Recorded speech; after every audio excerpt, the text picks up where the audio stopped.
Hello everyone, good morning. এখন বাজে ভোর 4:30। আজকে আমরা পাহাড়ে ঘুরতে যাব। তো ওই আগের বারের মতোই সমস্ত খাবার করে নিয়ে যাব। আগের দিনের ভিডিওতে তো দেখিয়েছি যে চিকেন চাপের ম্যারিনেশন করেই রেখেছিলাম আগের দিন থেকে। আর এটা করতে যেহেতু খুব একটা খাটনি নেই, মানে ম্যারিনেশনটাই এটার আসল, তাই জন্য সকালে বানাচ্ছি, না হলে রাত্রেবেলা বানিয়ে রাখলেই সুবিধা হয়। এত সকালে উঠে ওই চিকেন কষা রান্না করা তো সম্ভব নয়, একমাত্র চাপটাই নির্ঝঞ্ঝাট। তাই ভাবলাম যতটা সকালবেলা করা যায়, মানে যতটা টাটকা খাবার নিয়ে যাওয়া যায় আর কি। সারাদিন তো টিফিন কোটোর মধ্যে বন্দি থাকবে। এই পুরো রান্নাটাই সাদা তেল বা ঘিতে হয়। তো আমি ঘি আর সাদা তেল দুটো মিক্স করে দিই। সর্ষের তেল একদমই এটাতে ইউজ করা যাবে না। এই যে ফ্রাইং প্যানে তেল গরম করে পুরো ম্যারিনেট করা চিকেনটা দিয়ে দিলাম। ব্যাস, আমার আর কিছুই করার নেই। এটা শুধুমাত্র ফুটবে, আর আমাকে শুধু তলাটা যাতে ধরে না যায় সেই দিকে খেয়াল রাখতে হবে। আর একদিকে ভাতটাও বসিয়ে দিলাম। আমরা দুটো ফ্যামিলি ঘুরতে যাচ্ছি, ওরা মুর্গ পোলাও নিয়ে যাবে। তাই ভাবলাম চিকেন চাপটাই ওটার সাথে ভালো লাগবে।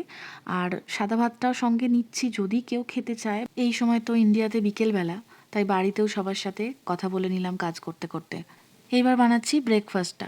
এটা সবসময় আমি স্যান্ডউইচই বানাই, যাতে হাতে করে ধরে চট করে খেয়ে নেওয়া যায়। যদি কোথাও আমরা বসার জায়গা নাও পাই, তাতেও অসুবিধা নেই, গাড়িতে বসেই খাওয়া হয়ে যাবে। আজকে আমরা যেখানে যাচ্ছি সেটা ওই বইয়ের পাতায় পড়েছিলাম ছোটোবেলায় কোনো এক কালে। সেইভাবে তো মনে ছিল না, কিন্তু এখানে আসার আগে যখন জানলাম যে আমাদের বাড়ির 1-1.5 ঘন্টা দূরেই পাহাড়, তখন এত আনন্দ হয়েছিল। একটা পাহাড়প্রেমী মানুষের কাছে আর কী বা চাওয়ার থাকতে পারে। আমাদের আজকে 8টার মধ্যে বেরোনোর প্ল্যান আছে। তো ওরা এখন ঘুমাচ্ছে দুজনে। গোটা বাড়ি নিস্তব্ধ, আর আমি শান্তিতে কাজ করছি আর ভিডিও করছি।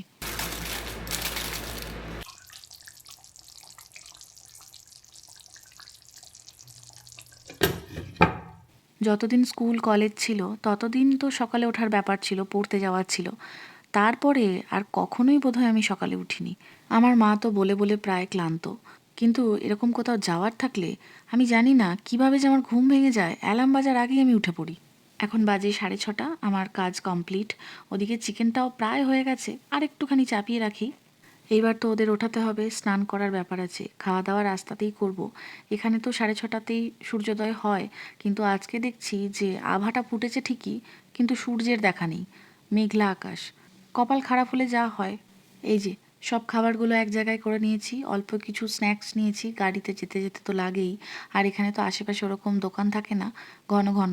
ভাত আর চিকেনটা এখনও গরম, তাই ওটা ঢাকনাগুলো খুলে রেখেছি। একদম বেরোনোর সময় ব্যাগে ভরার সময় ঢাকনা লাগিয়ে দেবো। তো বাকি ভ্লগটা, মানে এই যে ঘুরতে যাওয়ার ভ্লগটা, বড় ভ্লগ করে আমি ইউটিউবে আপলোড করে দিয়েছি। চাইলে অবশ্যই দেখে নিতে পারো। টাটা।